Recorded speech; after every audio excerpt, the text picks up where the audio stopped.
नमस्कार. SR time मराठीच्या विशेष मुलाखत कार्यक्रमात सर्व प्रेक्षकांचं मनपूर्वक स्वागत. आज आम्ही आलो आहोत सानंदन्यास इंदूर येथे मंचित होत असलेलं नाटक सूर्याची पिल्ले याच्या सेटवर. या नाटकाचे सर्व कलाकार आमच्या सोबत आहेत. आम्ही या सर्व कलाकारांशी नाटकाची विषयवस्तू आणि या सर्व कलाकारांच्या त्या नाटकामधल्या भूमिकेबद्दल थोडंफार बोलणार आहोत. तर मी सगळ्यात आधी या सर्व कलाकारांचं SR टाइम मराठीमध्ये आणि आजच्या बातचीतमध्ये स्वागत करते. तुमच्या सगळ्यांचं आजच्या SR टाइम मराठीच्या भागात खूप खूप स्वागत.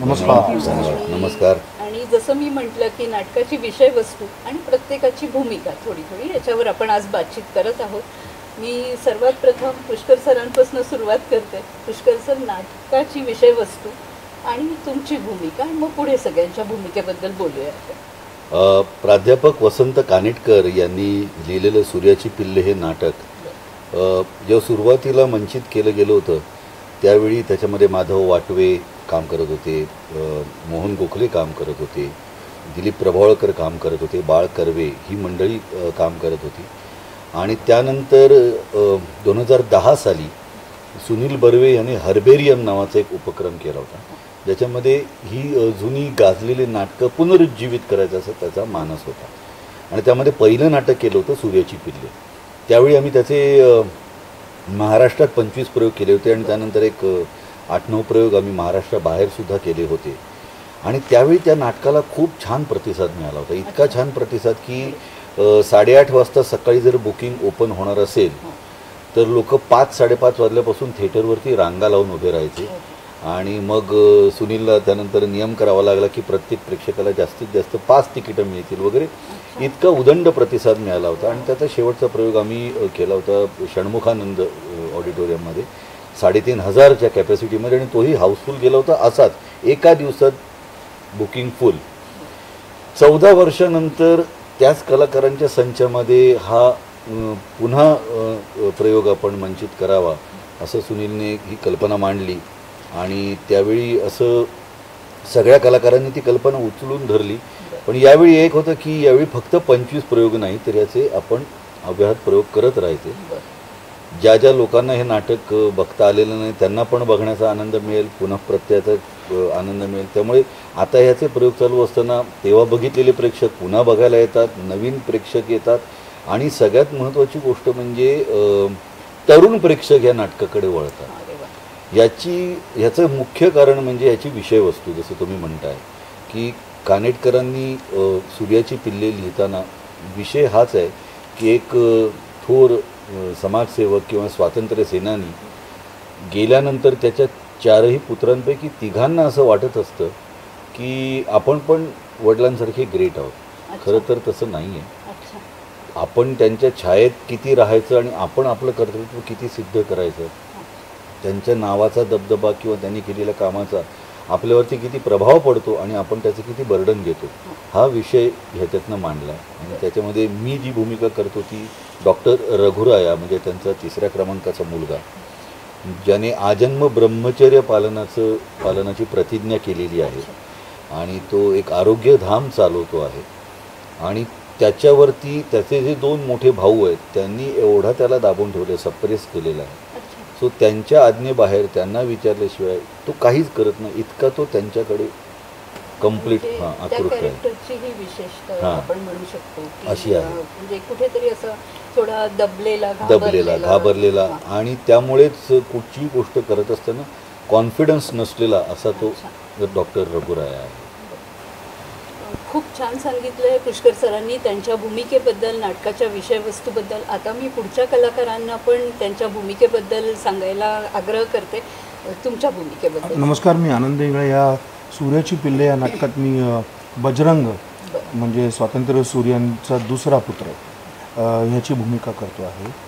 आणि जसं आत्ता पुष्कर सर म्हणाले की ज्या पद्धतीने ती प्रत्येक पहिली 3 मुलं ज्या पद्धतीने त्यांच्या कोशात आहेत, ज्या पद्धतीने वाढत आहेत, वडिलांनी दिलेल्या वारसा हक्काप्रमाणे जे त्यांच्याकडे आले त्याच्यामध्ये त्यांची एक शाळा आहे जी जसं हा म्हणला मी आरोग्यधाम चालवतो, तसं शाळा जी आहे ती बजरंग हे कॅरेक्टर चालवतं.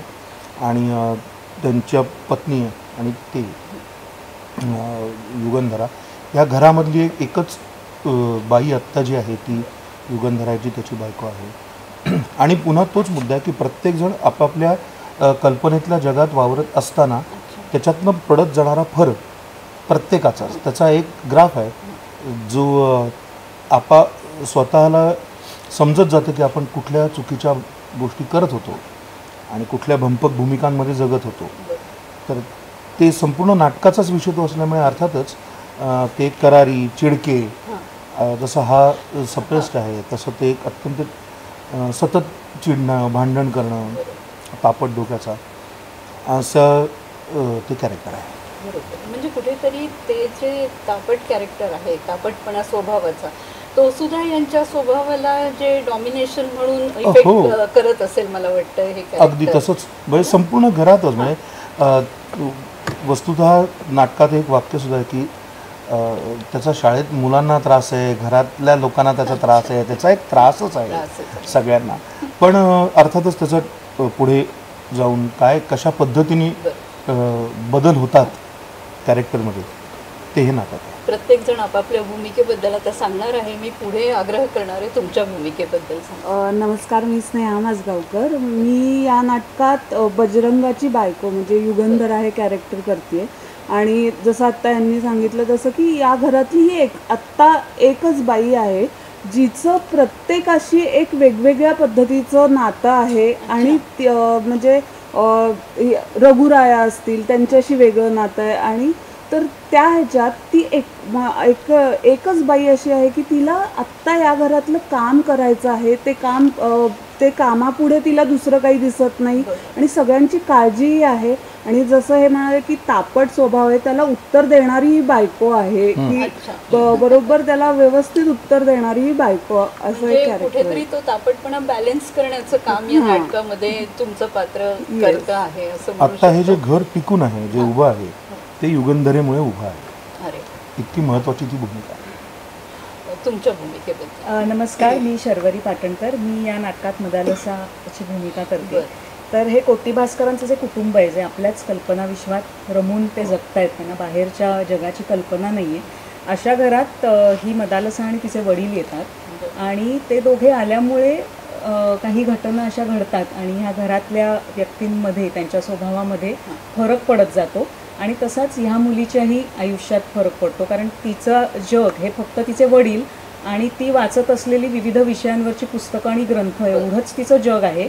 आणि या पलीकडेही मुलीला काही भावना असतील हे तिच्या गावीही नाही आहे. आणि ती जेव्हा ह्या घरात येते तेव्हा तिच्यात तो फरक पडत जातो आणि अनेक वेगळ्या भावना मुलीच्या आयुष्यात असायला हव्यात हे तिला इथे कळतं. आणि तिच्या आयुष्याचा जोडीदार डॉक्टर रघुरायाच्या रूपात तिला मिळतो. आणि मला असं वाटतं त्यामुळे तिचं आयुष्य एका वेगळ्या प्रकारे मार्गाला लागतं ह्या घरात येऊन. तर अशी माझी भूमिका आहे. म्हणजे कुठेतरी मला असं वाटतं की तुम्ही तुमच्या वडिलांच्या त्या खोळीमध्ये म्हणजे त्या खोळमध्ये आहात आणि असंच हे जे कॅरेक्टर्स आहेत हे पण यांच्या वडिलांच्या याच्यामध्ये आहेत की तो प्रभाव त्यांच्यावर आहे, तुमच्यावर तुमच्या वडिलांचा. आणि हे जेव्हा मिळून एकत्र येतात तेव्हा त्यांना त्या वेगवेगळ्या गोष्टी कळायला लागतात आणि प्रत्येकाच्या आयुष्यामध्ये मग तिथनं तो एकमेकांच्या सहाय्याने परिवर्तन येतं असं मला वाटतं. आत्तापर्यंत आपण जे बोललोय त्याच्यातनं आपण हेच एक काढू शकतो. काय सांगाल तुमच्या भूमिकेबद्दल? नमस्कार, मी सुहास परांजपे. बनूताई ही भूमिका करते या नाटकामध्ये मी.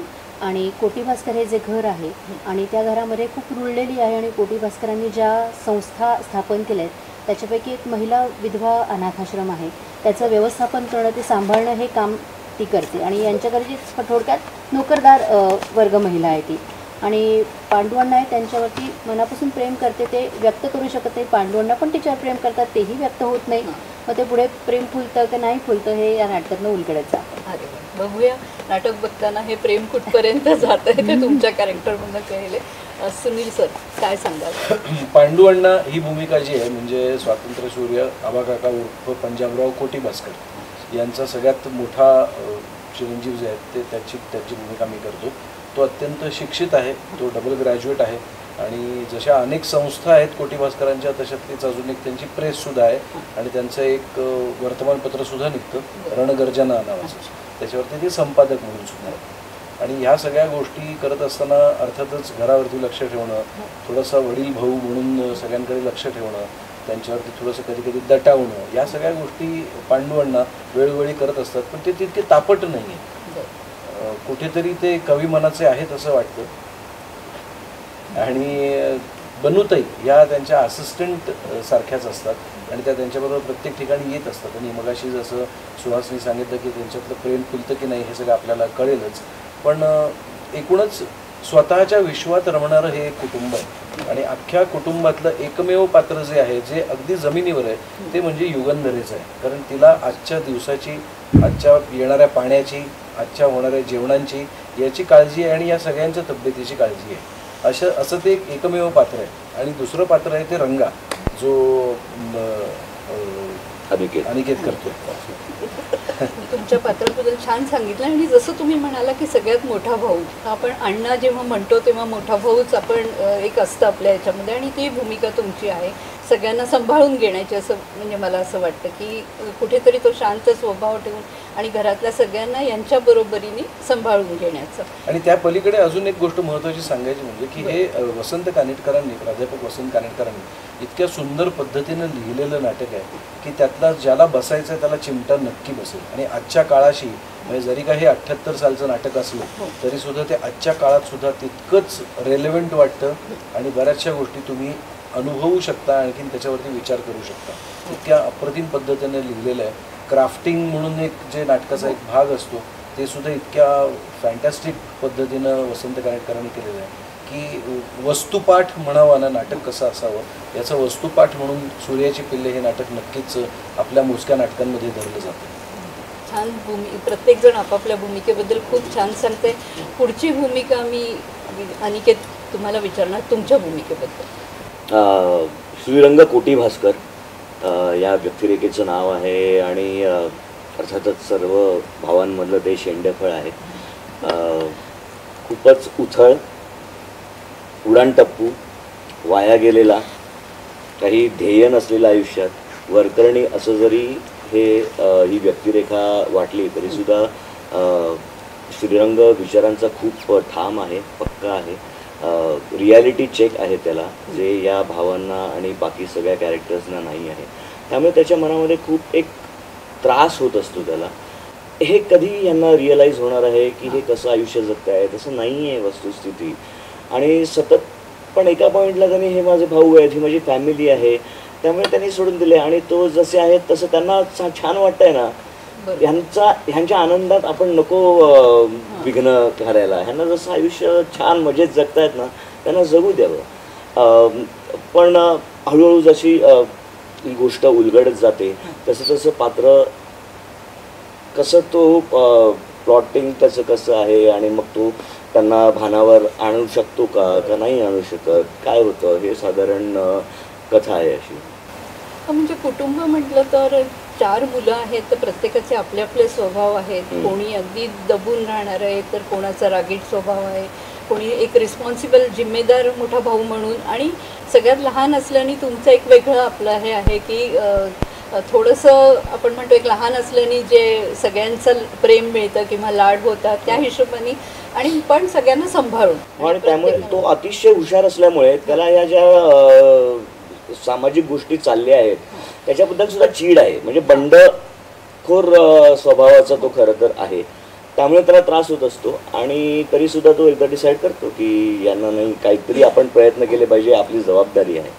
म्हणजे बंडखोर असून सुद्धा कुठेतरी सगळ्या व्यवस्थेला बघून जिम्मेदार पण आहे आणि प्रत्येकाला कन्व्हिन्स करायचा प्रयत्न करण्याची इच्छा पण आहे की तुम्ही जसं वागताय विचार करताय तसं नाहीये, याला या दृष्टिकोनातनं पण आपण बघू शकतो. असं कुठेतरी एक परिवर्तन आणण्याचं माझ्या मनामध्ये म्हणजे हे ते कॅरेक्टर आहे. सर तुमच्या कॅरेक्टर. नमस्कार, मी उमेश जगताप. मी यामध्ये जांबवंतराव ठाणेदार हे भूमिका करतोय. मी ह्या मदाला साहित्यचा वडील आहे आणि कोटी भास्करांचा मित्र आहे. तर मी या घरात आल्यानंतर ह्या चौघांना, ह्या तिघांना कसं ताळ्यावर आणता येईल, जमिनीवर आणता येईल असा माझा एक प्रयत्न असतो आमच्या दोघांच्या संगणमताने. तर तो होतो का नाही ते नाटकामध्ये कळेल. म्हणजे एक वडीलधारी म्हणजे व्यक्ती म्हटलं तर तुम्ही त्यांच्या वडिलांच्या जागी त्यांना पुन्हा सगळ्यांना एक कुठेतरी, आमच्या वडिलांनी त्यांना एकमेव ट्रस्टी नेमलेलं आहे सगळ्या संस्थांचे. यांचा वचक आहे, सगळ्या यांचा वचक आहे आमच्यावर. बरोबर. खूप छान प्रत्येकाने आपापल्या भूमिकेबद्दल सांगितलंय. मी एक सर्वसाधारण सगळ्यांना हा प्रश्न विचारणार आहे की ही सगळी जेव्हा भूमिका सांगितली, प्रत्येकाने आपापल्या भूमिकेमध्ये असं काय आकर्षण जाणवलं की जे करायचं हे पात्र करायची इतकी छान इच्छा झाली की माझ्या भूमिकेमध्ये हे आकर्षण आहे. ज्यांनाही कोणाला आपल्या भूमिकेतलं आकर्षण सांगता येईल. आणि त्याच जोडीने एक प्रश्न आणखीन विचारीने की जेव्हा इतकं चांगलं हे सगळं नाटक आहे, आव्हान पण आहे कॅरेक्टर, तर असं कुठलं आव्हान आणि असं कुठलं आकर्षण आपल्या भूमिकेबद्दल? आकर्षण फक्त एकाच पात्राचं असं नाही आहे, संपूर्ण नाटकाचं आहे असं मला वाटतं. की ते नाटक जेव्हा वाचलं सोनींनी आणि सुनील सरांनी आणि प्रतिमाताईंनी, तेव्हाच ते असं वाटलं होतं की हे आकर्षक आहे. आणि त्याच्यातली सगळी गंमत जी आहे ती जेव्हा लोकांना कळेल तेव्हा ती एक वेगळी मजा त्याच्यामध्ये येईल. आणि एक कुठलं तरी पात्र, म्हणजे मला हेही पात्र करायला आवडलं असतं किंवा माझंही करायला, किंवा ती सगळीच पात्र इतकी आकर्षक आहेत. तर मूळ वस्तूच छान असल्यामुळे त्यातला हाच भाग किंवा तोच भाग असा मुद्दा नाही आहे असं मला वाटतं. म्हणजे थोडक्यात सांगायचं झालं तर कानेटकरांची जी भाषा आहे ना, ही भाषा सध्याच्या जगात आपल्याला बोलायला मिळत नाही. ॲक्टर म्हणून तर आपण फार कमी वेळात ती भाषा बोलतो, पण अदरवाईजसुद्धा आपल्याला आपल्या बाकीच्या जगात आपल्याला नाही हे शब्द वापरायला मिळत. आणि ते मराठीतले फार सुंदर सुरेख शब्द आहेत, जे शब्द कानेटकरांनी इतके छान पद्धतीने पेरलेले आहेत संवादांमधून. तर ही भाषा बोलायला मिळणं हे एक सुद्धा मुख्य आकर्षण आहे. माझ्या व्यक्तिरेखेबद्दल म्हणाल तर मला संवाद कमी आहे, पण माझं अस्तित्व जाणून द्यायचं हे म्हटलं तर आकर्षण आहे आणि म्हटलं तर हे चॅलेंज आहे. आव्हान तुम्ही म्हणालात तसं, पण ते करण्याची गंमत आहे. आणखीन आकर्षण म्हणजे ह्या सगळ्यांबरोबर काम करणं, सो प्रत्येकाकडनं काहीतरी शिकायला मिळणं, त्याच्याकडनं काहीतरी टिपून घेणं, हे सुद्धा एक आकर्षण आहे. तुम्ही इतकी वर्ष काम करत असताना या सगळ्यांबरोबर काही ना काहीतरी तुम्हाला शिकायला मिळतं, ते तुम्ही तुमच्या झिरपवून कसं घेता हे आकर्षण. जसं मी म्हटलं की जे कॅरेक्टर आहे त्याचं आकर्षण किंवा त्याचं आव्हान, तर त्या दोन्हीबद्दल पुष्कर सरांनी यांनी आपल्याला सांगितलं आहे. पुढचा प्रश्न हाच विचारला मला ह्याच्यामध्ये आधी आमच्या दिग्दर्शिका प्रतिमा कुलकर्णी यांच्याविषयी 2 शब्द बोलायचे आहेत. कारण त्यांनी हा सगळा डोलारा कसा दिसेल, कसा असेल हे त्यांनी पहिल्यांदा पाहिलं. अर्थातच दिग्दर्शकाचं जे काम आहे ते, पण त्या नाटकातल्या ज्या अनसेड गोष्टी आहेत, ज्या शब्दांमधनं न येता 2 वाक्यांमधनं येतात, त्या मला असं वाटतं की प्रतिमा कुलकर्णींनी ह्या नाटकामध्ये फार सुंदर अधोरेखित केलेल्या आहेत. प्रत्येकाच्या कॅरेक्टरमधनं, म्हणजे नुसता चिडका आहे म्हणून ती गोष्ट नाही आहे, नुसतंच सांभाळते आहे घर म्हणजे तिचं ते का सांभाळते आहे, ते कसं दिसेल, त्याच्यासाठी काय मुवमेंट्स बसवाव्या लागतील, कुठला एरिया सगळ्यात जास्त वापरला जाईल, पांडुअण्णा कुठला एरिया वापरतील, जांबुवंतराव आल्यानंतर काय करेल आहे, ह्या सगळ्या ज्या गोष्टी आहेत ह्या सगळ्या प्रतिमांनी खूप बारीक हे केलं. आणि अलीकडे सगळ्याच नटांना स्वतःच्या रिदममध्ये काम करायची सवय लागते. म्हणजे आपला कम्फर्ट झोन असतो प्रत्येक नटाचा एक, आणि त्याच्यातच काम. पण ह्या नाटकामध्ये तुमचा कम्फर्ट झोन सोडून प्रतिमाने त्याच्यानंतर काहीतरी करायला शिकवलं. बिलकुल. आणि ते मला वाटतं आव्हान होतं. हो. म्हणजे प्रतिमाजी या बातचीतमध्ये आपल्याबरोबर नाही आहे, पण त्यांच्याशी जुळलेला एक प्रश्न मी पुढे विचारणारच होते, त्याचं उत्तर म्हणजे कोणी पण देऊ शकत होतं. नाटकाबद्दल जर मी बोलायला गेले तर हे विनोदी नाटक आहे की काही सामाजिक संदेश पण या नाटकाच्या माध्यमातून जातो, काय सांगायला? हे अर्थातच ते सामाजिक संदेश देणारच नाटक आहे, आणि ते फक्त विनोदी अंगाने वसंत कानेटकरांनी मांडलेलं. म्हणजे एखादी गोष्ट आपल्याला पटकन कदाचित आवडेल ना आवडेल, जर का ती अत्यंत गांभीर्याने सांगितलं तर त्यामुळे थोडंसं एक चॉकलेट कोटिंग करून आपण जसं लहान मुलाला गुळात एखादी गोळी घालून दिली जाते, तशा पद्धतीनं वसंत कानेटकरांनी खूप सुंदर असा संदेश या नाटकातून दिलेला आहे, जो खूप आवश्यक आहे आत्ताच्या काळात सुद्धा. आणि जसं यांनी म्हटलं की प्रत्येक कलाकार आपल्या कम्फर्ट झोनमध्ये असतो, पण जेव्हा आपण नाटक म्हटलं आणि इतक्या कलाकारांबरोबर काम करायचं असतं तेव्हा नक्कीच एक दुसऱ्याशी कोऑर्डिनेट करून किंवा एक दुसऱ्याची बाजू सांभाळून सुद्धा काम करावं लागतं. सुद्धा नाही, सांभाळूनच करावं. म्हणजे बाजू सुद्धा सांभाळायच्या, तिथे माझा अर्थ असा होता की बऱ्याचदा कितीही तालीम झाली, कितीही झालं तरी काहीतरी कुठेतरी नाटक जेव्हा आपण करतो तर प्रत्येकाचं काहीतरी चुकतं असं नाही म्हणत, कुठेतरी काही हे होते, तर तेव्हा ते जे सांभाळणं असतं. माझा संदर्भ इथेशी त्याच्याबद्दल होता की ते एक दुसऱ्याला सगळ्यांना कसं आपसामध्ये सांभाळून घेतलं जातं. ते मला असं वाटतं की प्रयोग तुम्ही करायला लागलात ना की ते आपसूक येतं. त्याच्यासाठी वेगळे काही एफर्ट्स घ्यावे लागतात अशातली गोष्ट नाही, कारण ते काही कोणी ठरवून चुकत नसतं. ते अचानक तिकडे अकस्मात काही गोष्टी घडतात ज्याच्यामुळे एखादं ऑडियन्समध्ये कोणतरी फ्लॅश आला, कोणतरी मूल रडलं, त्यामुळे सुद्धा डिस्टर्ब होऊ शकतं एखादं पात्र आणि त्यामुळे दुसऱ्या पात्राला ते कव्हरअप करून घ्यावं लागतं. तर ह्या सगळ्या गोष्टी ज्या आहेत त्या अत्यंत स्वाभाविक पद्धतीनं तुम्ही एकदा सराईतपणे रंगमंचावरती काम करायला लागलात की त्या होत राहतात. त्यामुळे हे तर सांभाळणं आहेच, पण त्याही पलीकडे मी त्याची विशेष आठवण सांगेन, कारण आम्ही 2010 साली जेव्हा नाटक केलं होतं तेव्हा ही सगळी मंडळी खूप मोठी स्टार्स आहेत मराठी क्षेत्रातली, आणि त्या मंडळींनी सुद्धा आपापसात तो जो एकोपा दाखवला त्यावेळेला, मला वाटतं की ते सगळं एकत्र आलेलं जी पॉझिटिव्ह एनर्जी होती त्यामुळे कदाचित ते नाटक तेव्हा सुद्धा सक्सेसफुल झालं. आणि आज सुद्धा ही सगळी मंडळी इतकी दिग्गज मंडळी असताना सुद्धा ते नाटक उत्तम पद्धतीने लोकांपर्यंत पोहोचतंय. कारण कुठल्याही प्रकारचा हेवे दावे आमच्यामध्ये नाही आहेत. कोणाला काही वाटलं की हे जर का वाक्य अशा पद्धतीने घेऊन बघ, तर आम्ही ते पुढच्या प्रयोगाला तसं घेऊन बघितलं जातं. त्यामुळे लहान मोठं किंवा सिनियर ज्युनियर असं कुठलाही भेद न ठेवता किंवा मला किती येतं आहे हे कोणालाही काही मनात वाटत नाही. आणि हे मला असं वाटतं की या सगळ्या कलाकारांचं मोठेपण आहे. आणि हे आणि त्याच्यासाठी परत एकदा कारण तेच आहे की सातत्याने ही सगळी मंडळी जी आहेत ना ते रंगभूमीवरती कार्यरत आहे. ही सगळी मंडळींनी कधीच नाटक सोडून आम्ही फक्त सिनेमा करतोय किंवा नाटक सोडून फक्त मालिका करतोय अशा पद्धतीनं काम केलेलं आहे. आणि जी मंडळी त्या स्टेजवरती ग्राउंडेड असतात ती मला असं वाटतं की ती असतातच, ती ऍडजस्टिंग साहजिक असतंच, अत्यंत स्वाभाविक. आणि मला असं वाटतं की सगळ्यांचाच आमच्या मनामध्ये एकच हेतू क्लिअर असतो की प्रयोग उत्तम झाला पाहिजे आणि प्रेक्षकांचं मनोरंजन झालं पाहिजे. आणि तो सगळ्यांचा एकमेव गोल असल्यामुळे आपसुकच एकमेकांना सांभाळणं किंवा एकमेकांकडनं जास्त चांगलं काम कसं करून घेता येईल, मला काही सुचलं तर मी सांगू शकते, किंवा मला सगळ्यांकडनंच जर काही सांगितलं गेलं की अरे हे काम छान होण्यासाठी आम्ही सगळेच जण एकमेकांना मदत करत असतो. कारण आमच्या सगळ्यांचा मुळात उद्देश एकच आहे की प्रयोग त्या दिवसाचा उत्तम झाला पाहिजे आणि प्रेक्षक खुश झाले पाहिजे. म्हणजे कुठेतरी टीम वर्कची जी भावना आपण म्हणतो ती नक्कीच आहे. बोलायला तर बरंच काही आहे या नाटकाबद्दल, प्रत्येकाच्या म्हणजे भूमिकेबद्दल सुद्धा, पण यांचा पुढचा प्रयोग आहे आता म्हणून मी जास्त यांचा वेळ घेणार नाही आहे. एक शेवटला प्रश्न विचारीने की हे नाटक पुनर्जीवित नाटक म्हणू शकतो आपण.